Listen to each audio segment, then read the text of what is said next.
Escobar dice: Putin, Irán y China están lanzando bombas nucleares. Trump acaba de perder ante los BRICS.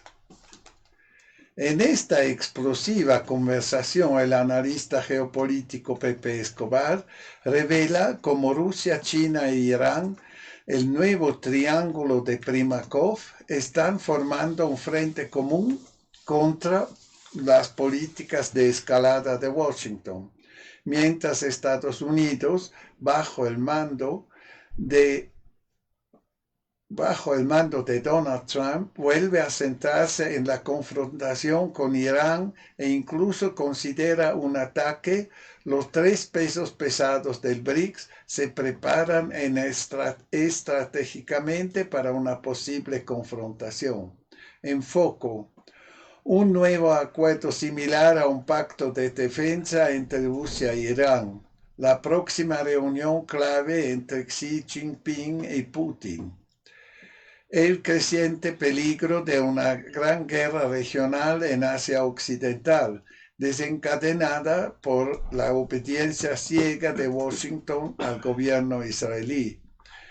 Pepe Escobar habla abiertamente sobre la arrogancia y la ignorancia del liderazgo estadounidense, la interacción de fuerzas geopolíticas detrás de escena y por qué una guerra contra Irán sería una guerra contra los BRICS.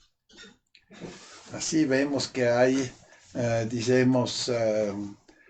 semejanzas entre la guerra económica y la guerra real. Moderador: Rusia, China e Irán se reunieron en Beijing para conversar sobre el programa nuclear de Irán.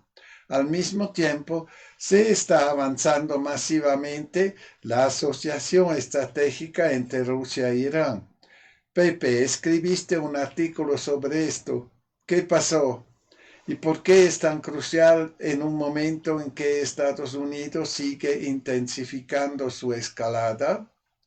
Pepe Escobar: mientras escribía el artículo, salió otra información importante: el anuncio de conversaciones indirectas entre Estados Unidos e Irán en Omán, con representantes como el nuevo negociador norteamericano Witkoff, alguien que ayer vendía propiedades y ahora está negociando guerra y paz.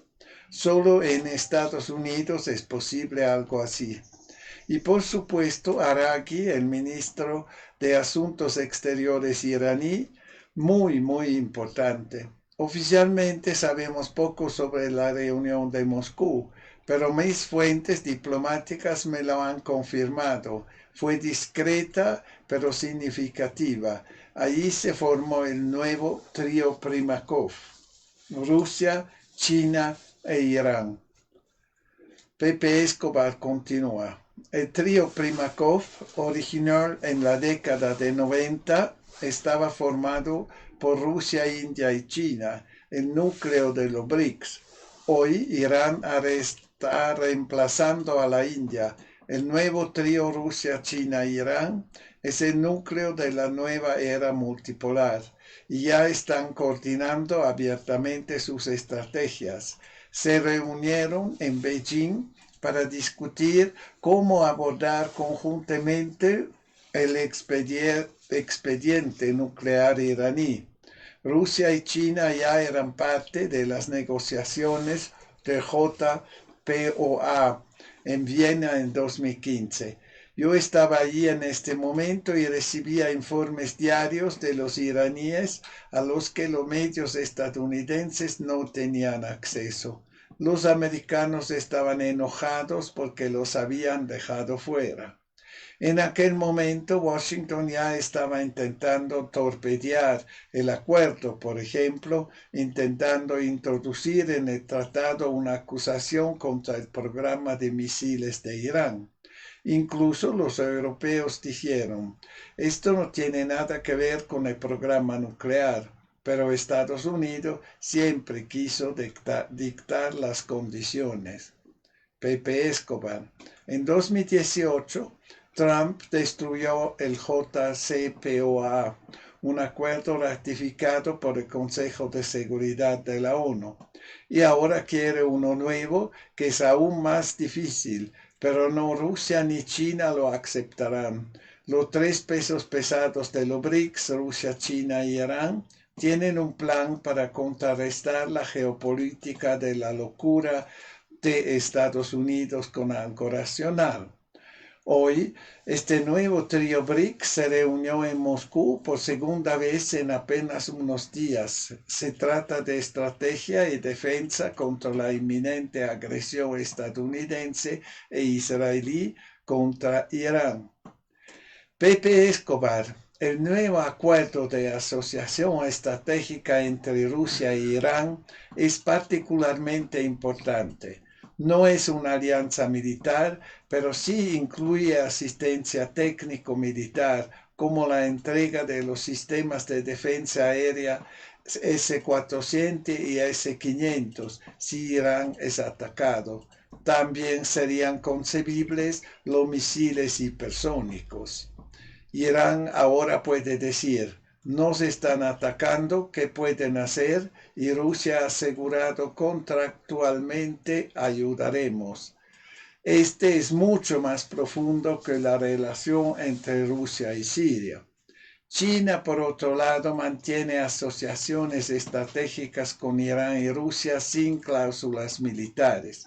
El ministro de Asuntos Exteriores chino dijo recientemente que la relación era tan buena que no era necesaria ninguna alianza militar. Y eso es verdad. Pepe Escobar. Dentro de un mes aproximadamente, Xi Jinping y Vladimir Putin se reunirán nuevamente en Moscú, cerca del Día de la Victoria.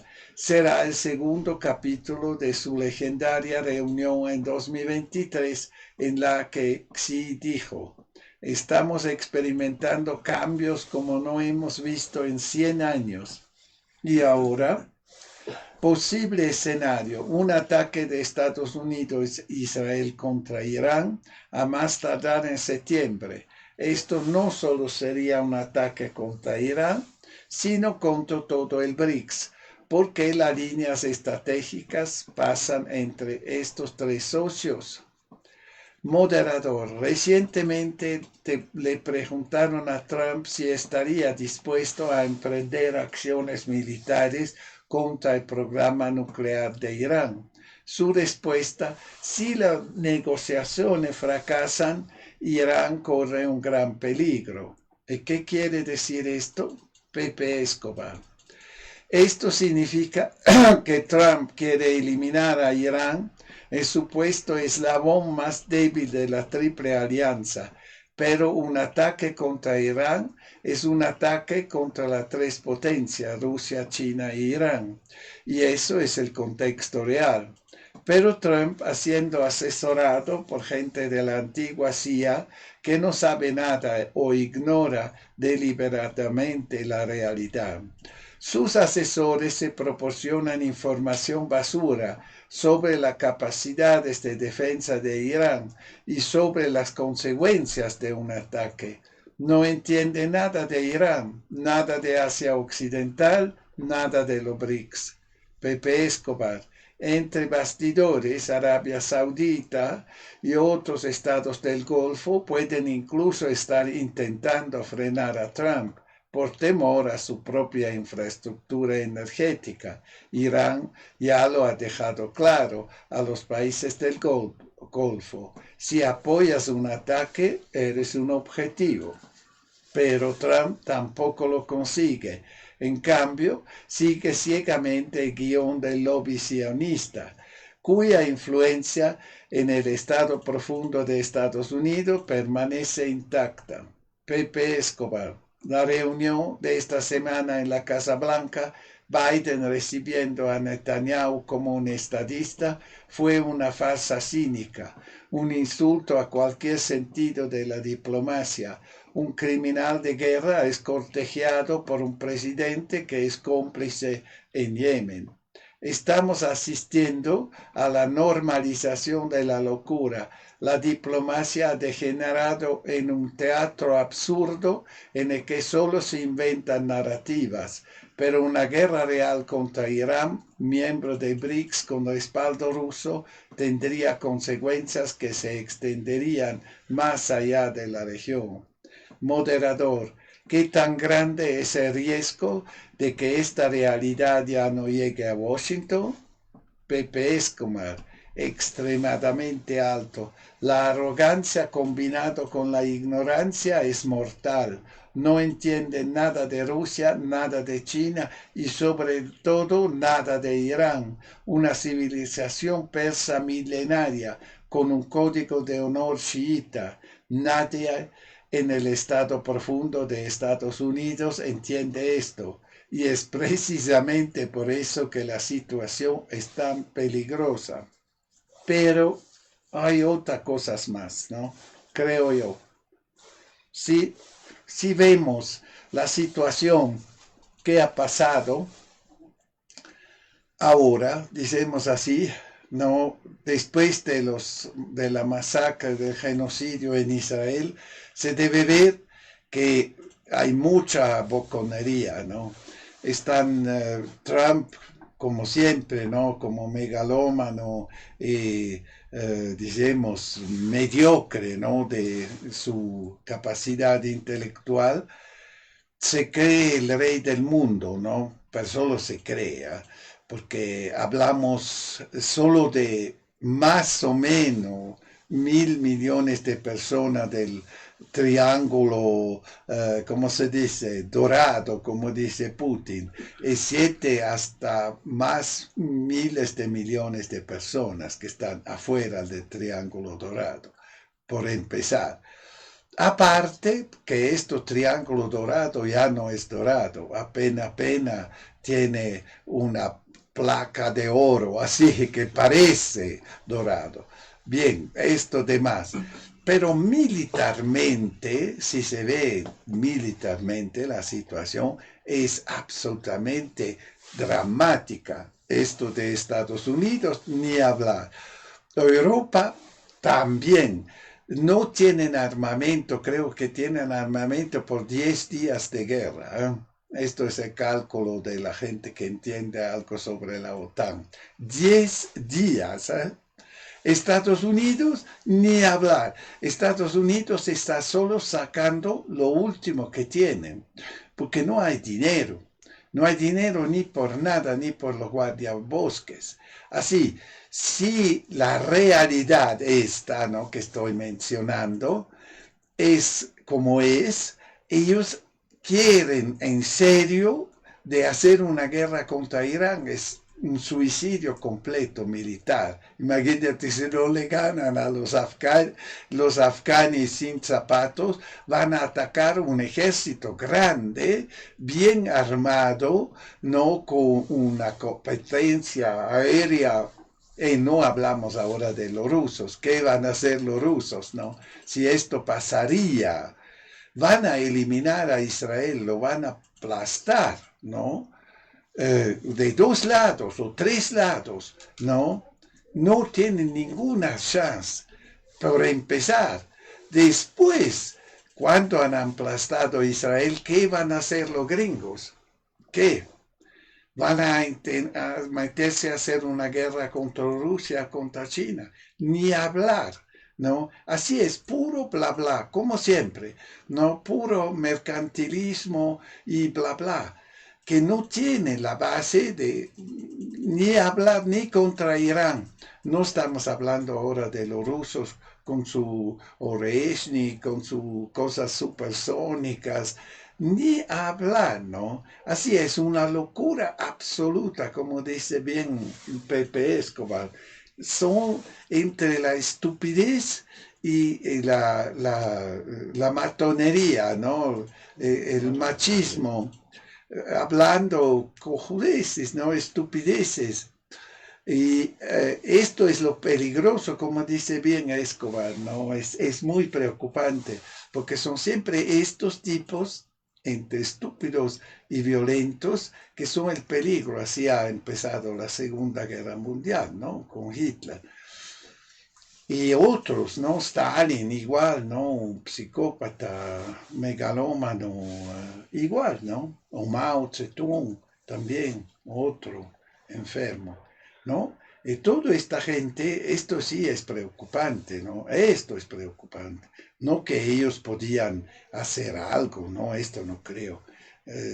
Por la cuestión militar, pero por la locura, sí. Esto después sufrimos todos, ¿no? Todos, incluidos, pero solo los pueblos, especialmente los pueblos, ¿no? Ya vamos a escuchar al Guido. Finders, Keepers, Mike Frank.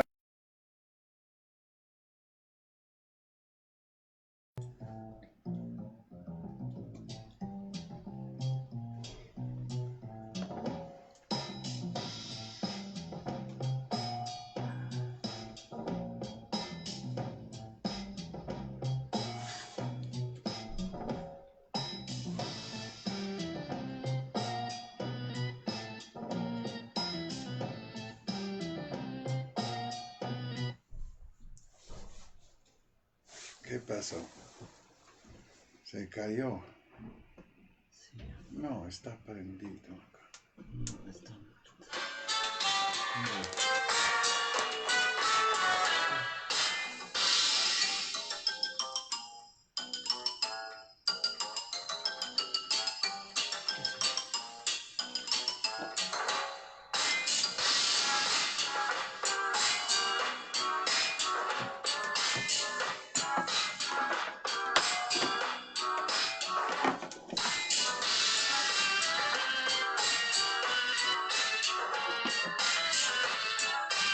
Entendido.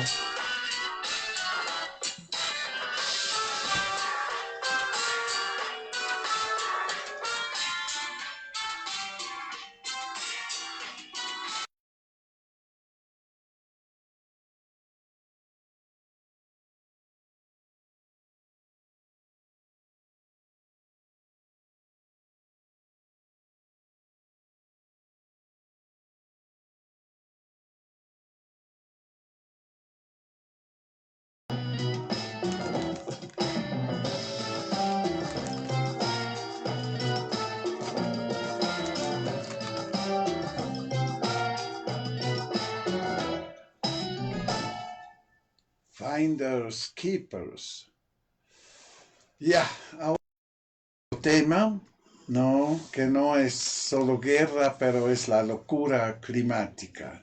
No creerás lo absurdo que es esta locura climática. De Peter Immanuelsen. Suecia, Suecia, Suecia compra 48.000 ciclomotores eléctricos para Ghana. No, esto no es una broma.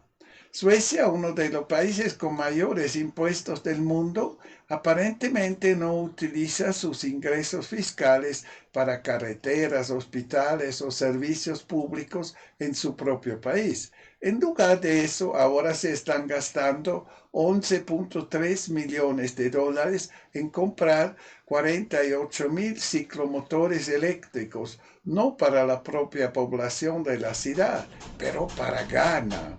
Lo leíste bien.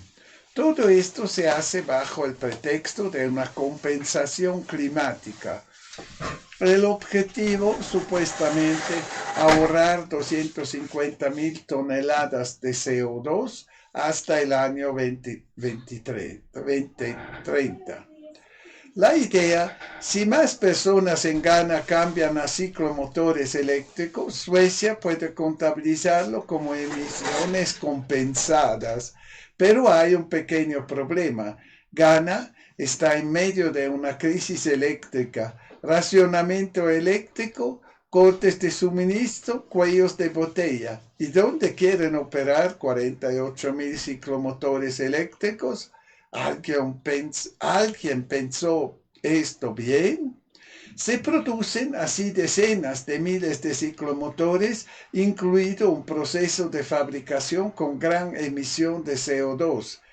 para luego exportarlos a un país que no dispone de la infraestructura necesaria para utilizarlos eficazmente. Entonces, se supone que esto es una protección del clima. Esto no es política medioambiental, esto es una locura, claro, pero todo esto es una locura. Estos bonos de carbono, todo esto es un chiste, es un gran negocio especialmente, ¿no? Un gran fraude. Porque primero, ¿dónde van a medir esto y cómo lo van a medir? No hay modo, eso es todo un fraude, son aproximativos, no es real.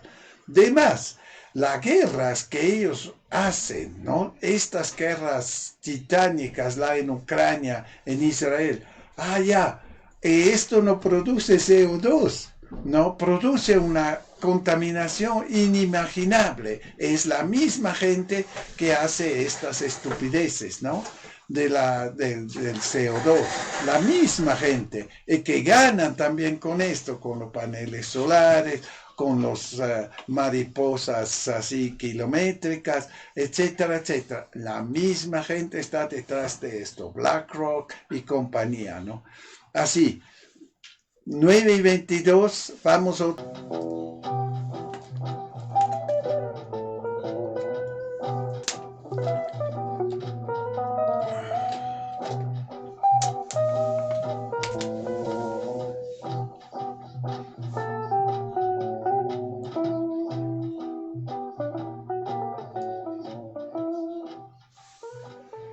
Bass for Gambling, de Comi Cook, se llama.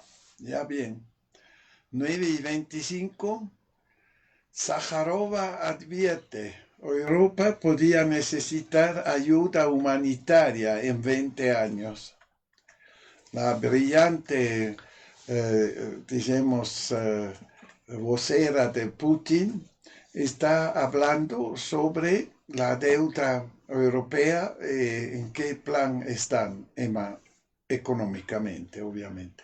María Sájarova, 1.3 billones de euros. Eso es lo que han costado la UE tras años de estupidez y rusofobia. La portavoz del Ministerio de Asuntos Exteriores de Rusia, María Sájarova, cuestiona la política energética de la Unión Europea en un comentario sensacionalista basado en un análisis del periódico Vedomosti. Conclusión, la UE se ha infligido a sí misma un grave daño económico al alejarse de Rusia por motivos ideológicos. Eso también sería a ver, ¿no? Si es ideología, esto yo no creo. El precio de la rusofobia. Antes de 2022, el precio medio del petróleo ruso era de 571 euros por tonelada, 155 euros menos que el de los otros proveedores. La UE decidió deliberadamente no aceptar esta oferta favorable. Las consecuencias: entre 2021 y 2023, las importaciones de gas de Rusia cayeron de 48 a 22 millones de toneladas, una disminución de más de la mitad. Se han abandonado o destruido importantes infraestructuras, se ha cerrado el gasoducto Yamal, se ha volado Nord Stream y se ha interrumpido el tránsito de gas ucraniano. La única línea de suministro restante fue Turk Stream. 50.000 millones de euros en pérdidas directas, unos costes totales 10 veces superiores. Estas decisiones de política energética por sí solas suponen pérdidas directas de unos 50.000 millones de euros.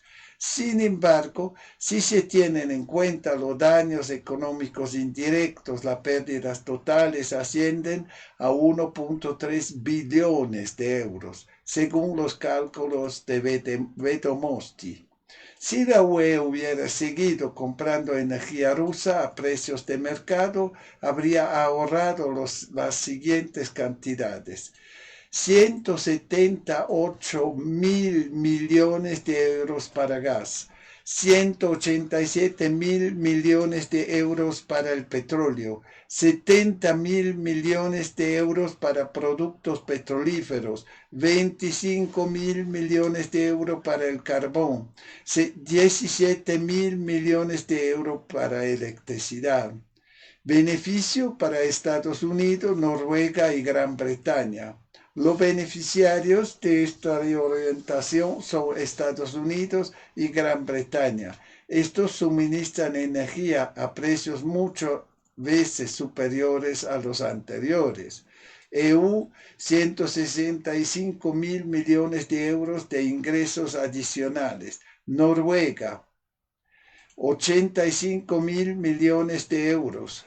Gran Bretaña, 62.000 millones de euros.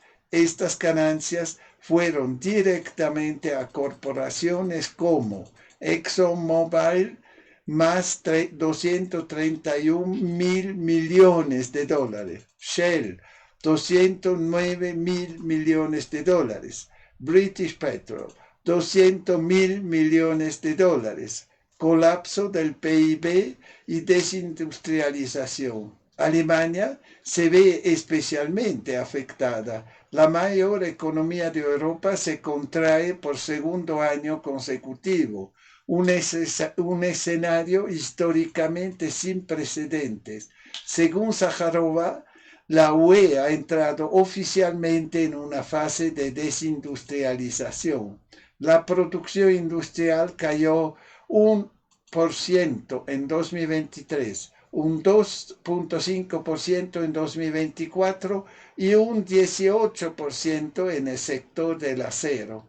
La electricidad ahora es 3 veces más cara que en Estados Unidos. El gas 5 veces más. No se espera ningún alivio antes de 2030. Consecuencias sociales, pérdida de empleos e inflación. La reducción de empleos industriales es dramática. BASF traslada su producción a China y elimina 2.600 empleos. Uniper fue nacionalizada. Desde 2020 se han perdido 250.000 empleos en el sector manufacturero en Alemania. Al mismo tiempo, los precios al consumidor se están disparando. Una inflación de 19%, 4 veces más de lo previsto originalmente. Aumentos de precios especialmente drásticos. Carbón, 73%. Gas 51%, gasolina 43%, electricidad 32%, calefacción 54%, tarifas aéreas más 40%. 1 de cada 10 ciudadanos de la UE tiene frío. El impacto social es enorme. 1 de cada 10 ciudadanos de UE pasa frío en invierno. Y en España y Portugal es incluso 1 de cada 5. Un panorama sombrío. Sájarova llega a una amarga conclusión. Acaba de hablar de los logros más importantes de Ursula von der Leyen y su equipo. Si continúa el rumbo actual, veo un futuro sombrío para Europa. En 10 o 20 años podríamos estar debatiendo si brindar ayuda humanitaria al presidente en París o ayudar a los suecos congelados a escapar de una península helada o enviar ayuda a los daneses hambrientos. Las realidades del mañana, según Sájarova, ya son previsibles hoy, si la UE no cambia su rumbo.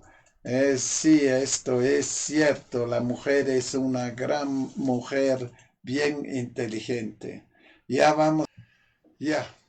ahora seguimos, pero más con la economía. 9:35. Un golpe financiero como el Estado profundo toma el poder con la ayuda de crisis artificiales. así tipo COVID o las guerras, ¿no? Por John y Nisha Whitehead. Esto es sabotaje económico, ya sea por malicia o incompetencia, o más probablemente por ambas. Trump está aislando a Estados Unidos en el escenario mundial, desplomando los mercados, agravando la inflación y cargando a las familias trabajadoras con el coste de su disfraz del siglo XVIII. Esto no es política, es arte escénico. Lo demás estamos pagando la factura. Lo que estamos presenciando es el uso calculado de poderes de emergencia para concentrar el poder en manos del presidente, enriquecer el Estado profundo y desmantelar lo que queda de protecciones económicas y constitucionales. Casi 250 años después de que los fundadores de nuestra nación se rebelaran por los abusos contra sus derechos de propiedad, los estadounidenses están nuevamente sujetos a impuestos sin una verdadera representación. Mientras que el gobierno continúa haciendo lo que quiere, aumentar los impuestos, acumular deuda y gastar de manera escandalosa e irresponsable, sin importarle la difícil situación de sus ciudadanos. Nada ha cambiado para mejor con Donald Trump. Al contrario, cada día la situación empeora.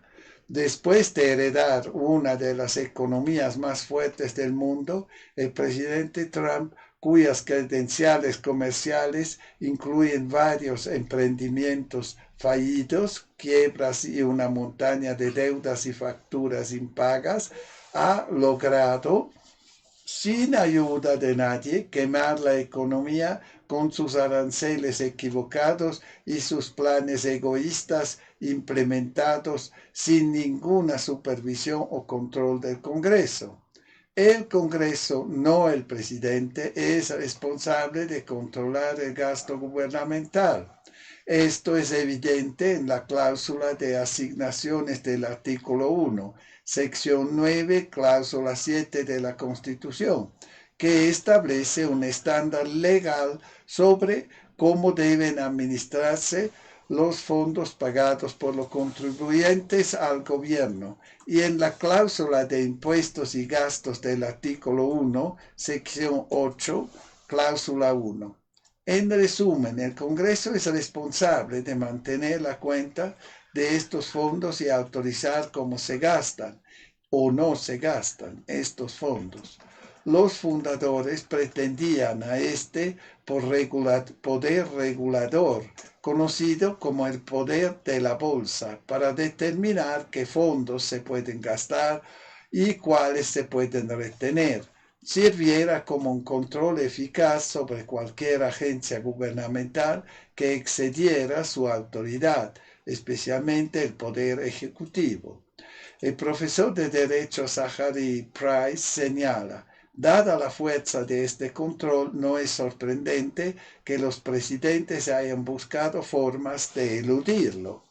Hay ejemplos repetidos de esta constante lucha por el poder a lo largo de la historia de Estados Unidos.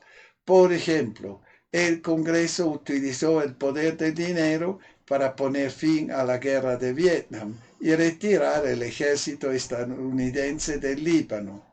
Pero mientras los presidentes anteriores intentaron ampliar sus poderes bajo el disfraz de declaraciones de emergencia nacional, Trump simplemente aumentó ese poder ejecutivo a un nivel sin precedentes. Price explica cómo los presidentes sucesivos, desde Obama hasta Biden y Trump, han intentado socavar estos mismos poderes del Congreso para promover sus propias agendas, ya sea financiando la ley de atención médica asequible, alentando la deuda estudiantil o, en el caso de Trump, desmantelando e eliminando agencias financiadas por el Congreso. las órdenes ejecutivas y las emergencias nacionales se han convertido en una herramienta popular utilizada por los presidentes para intentar gobernar unilateralmente. Como informa el Centro Brennan, los presidentes tienen acceso a 150 de esos poderes de emergencia, que esencialmente les permitan convertirse en dictadores limitados con poderes enormemente ampliados después de declarar una emergencia.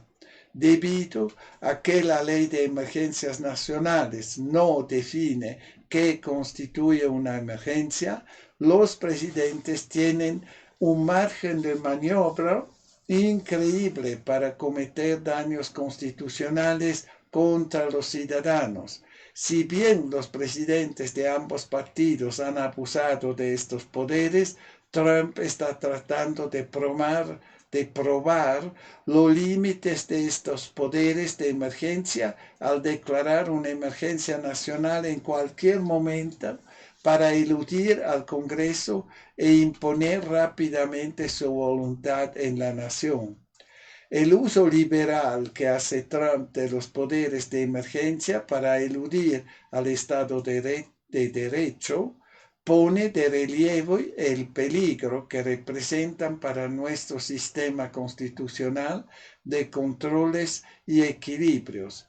Desde que asumió el cargo en enero de 2025, Trump ha utilizado sus poderes presidenciales de emergencia de diversas maneras para llevar a cabo descaradas tomas de poder disfrazadas de preocupaciones por la seguridad nacional, lo que le permitió justificar el aprovechamiento de recursos naturales del país, la detención y deportación de grandes cantidades de inmigrantes documentados e indocumentados y la imposición de aranceles y obligaciones a aliados y socios comerciales de larga data. Hasta ahora, el Congreso, controlado por los republicanos, que puede poner fin al estado de emergencia con una mayoría de 2/3, no ha hecho nada para frenar las tendencias dictatoriales de Trump. Estos poderes descontrolados no solo amenazan el equilibrio del gobierno, sino que también tienen consecuencias inmediatas y devastadoras para la economía y los trabajadores estadounidenses.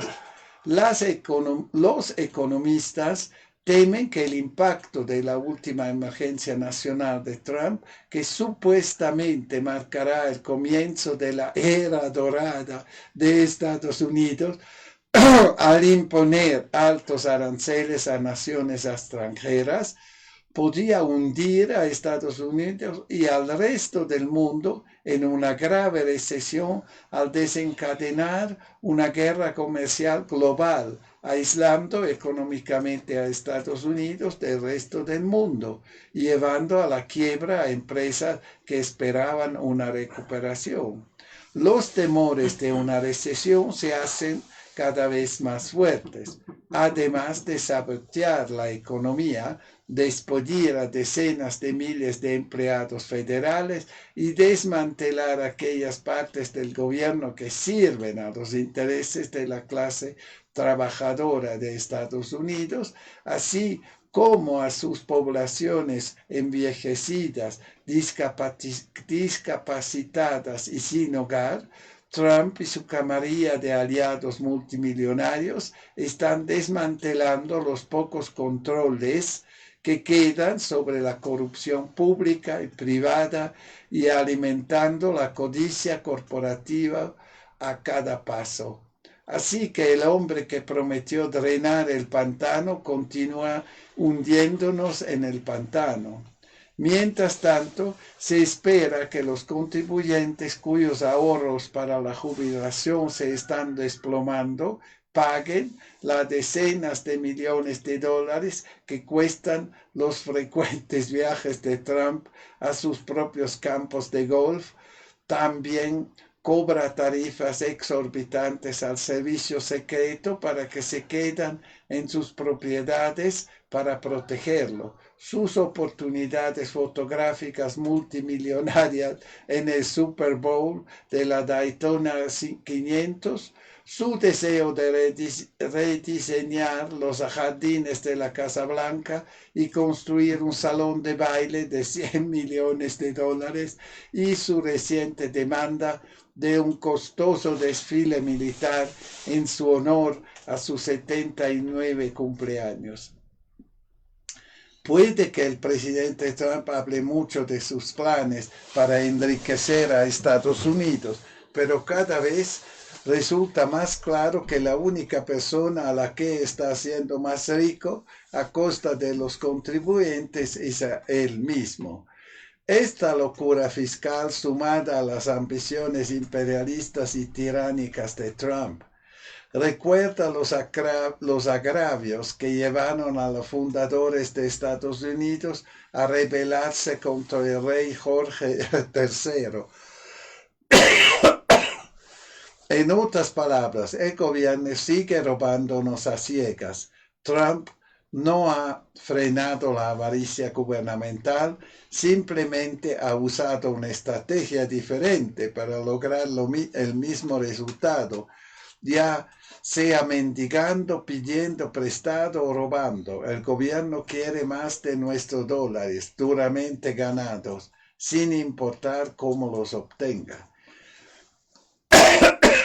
Ese es el resultado de estos proyectos de ley de gastos multimillonarios. Alguien tiene que pagar la cuenta de la locura fiscal del gobierno, y ese alguien es siempre el contribuyente estadounidense. Los planes de gobierno para engañar, defraudar y estafar a los contribuyentes para quedarse con sus dólares duramente ganados van desde leyes despilfarradoras y clientelistas, favoritismo y sobornos hasta confiscación de activos, paquetes de estímulo costosos y un complejo de seguridad nacional que continúa socavando nuestras libertades y no logra hacernos más seguros. Los estadounidenses también han tenido que pagar por las interminables guerras del gobierno, sus subsidios a naciones extranjeras, su imperio militar, su estado de bienestar, sus caminos a ninguna parte, su fuerza laboral inflada, sus agencias de inteligencia, sus centros de fusión, sus prisiones privadas, sus bases de datos biométricas, sus tecnologías invasivas, su arsenal de armas y cada otro ítem presupuestario que contribuye a la creciente riqueza de la élite corporativa a expensas de aquellos que apenas llegan a la fin del mes, nosotros, los contribuyentes. Trump, un maestro en decir una cosa y hacer otra, ha hecho un gran despliegue publicitario de sus afirmaciones de recortar el gasto gubernamental a través de los recortes devastadores que afectarán a casi todos los sectores del panorama estadounidense. Lo que Trump no menciona, sin embargo, son todos los costosos elementos presupuestarios que está añadiendo y que no solo socavarán sus modestas afirmaciones de ahorrar dinero recortando programas clave, sino que también hundirán aún más el país en una deuda. De hecho, Trump, el autoproclamado rey de la deuda, ha presidido una de las expansiones más imprudentes de gasto público en la historia moderna, mientras se presenta como un conservador fiscal. Consideremos que la deuda nacional aumentó en casi 7.8 billones de dólares durante el primer mandato de Trump.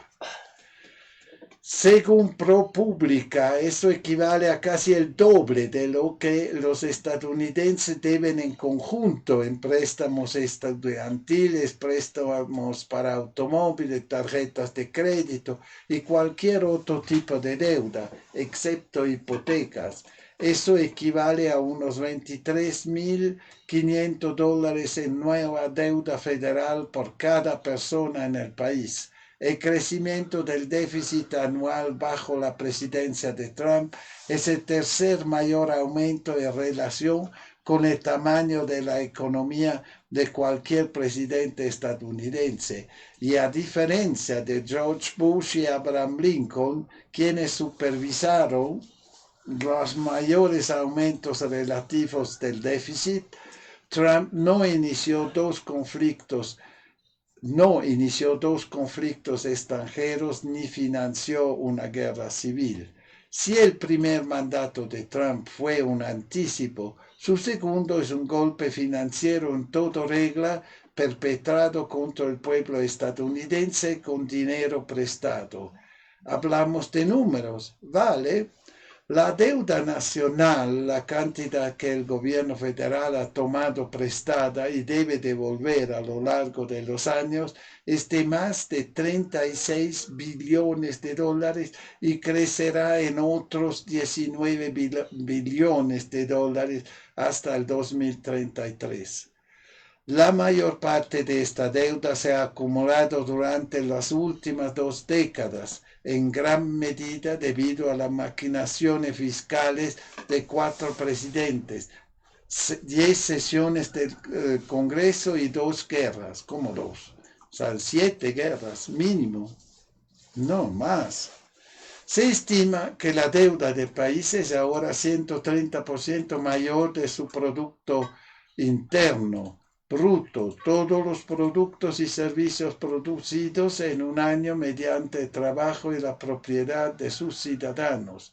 En otras palabras, el gobierno está gastando más de lo que ingresa, ahogándonos en un imperio de deuda. Los pagos de intereses de la deuda nacional suman más de 582.000 millones de dólares, lo cual es significativamente más de lo que el gobierno gasta en beneficios y servicios para los veteranos y, según el Pew Research Center, más de lo que gastará en educación primaria y secundaria, socorro en desastres, agricultura, programas científicos y especiales, asistencia extranjera y protección de los recursos naturales y del medio ambiente combinados. Según el Comité para un Presupuesto Federal Sólido, el interés que pagamos por este dinero prestado es casi el doble de lo que el gobierno federal gasta en infraestructura de transporte, más de 4 veces lo que gasta en educación primaria y secundaria, casi 4 veces lo que gasta en vivienda y más de 8 veces lo que gasta en ciencia, espacio y tecnología. En 10 años, estos pagos de intereses excederán todo nuestro presupuesto militar. Eso no es gobernar, es un saqueo a través de la legislación, la deuda y el diseño. Los políticos nos han alimentado con un cuento de hadas que promete reducir la deuda, reconstruir la economía y proteger nuestras libertades, pero que solo conduce a más deuda y más control. De hecho, el déficit federal, la diferencia entre el gasto y los ingresos del gobierno, sigue siendo superior a 1.5 billones de dólares. Según los analistas del Comité para un Presupuesto Federal Responsable, el gobierno pide prestados alrededor de 6.000 millones de dólares cada día para gastar dinero que no tiene en programas que no puede afrontar.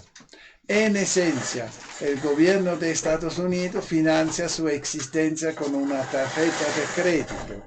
Si los estadounidenses administraran sus finanzas personales de la misma manera que el gobierno administra las finanzas de la nación, todos estaríamos ahora mismo en una prisión de deudores. A pesar de la propaganda gubernamental difundida por los políticos y los medios de comunicación, el gobierno no gasta nuestro dinero de impuestos para mejorar nuestras vidas. Nos están robando ciegamente para que la élite gubernamental puede enriquecerse aún más. Esto es tiranía financiera. A los ojos del gobierno, nosotros, el pueblo, los votantes, los consumidores y los contribuyentes, somos poco más que bolsillos a la espera de ser vaciados.